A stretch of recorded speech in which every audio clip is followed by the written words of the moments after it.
That's good advice.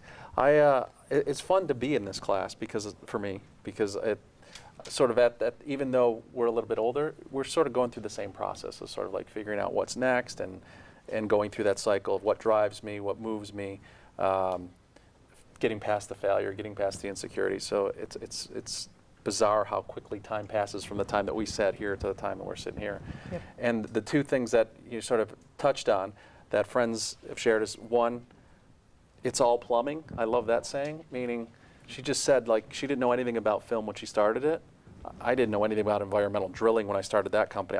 There's not a subject about which I know less than environmental drilling. But a friend of mine said it's all plumbing. Even the most sophisticated things are pretty simple when you start doing it, you know what I mean? You know, it's not rocket science. Yeah. Those things are really difficult. Rocket science is difficult. Brain surgery, probably pretty difficult. The rest of it, it's not as daunting as you think. And then the other part is there are very few experts when you really think about it. Everybody sounds smart.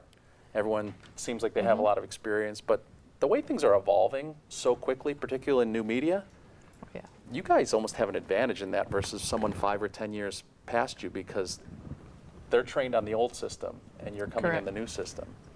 And it's hard to change and let go. But there's like 2 stages to change, like fear and then excitement. So as we make changes, I try to get people through that fear as fast as possible and into excitement, because it is changing. Like a lot of people in film have a hard time with their emails, you know, or like pulling something off an FTP site, and it's like, really? This is what you do for a living, like. But that's why it's important to constantly update and change and grow, and I always feel like there's room for improvement always. So that's just part of who I am and what I bring to our company.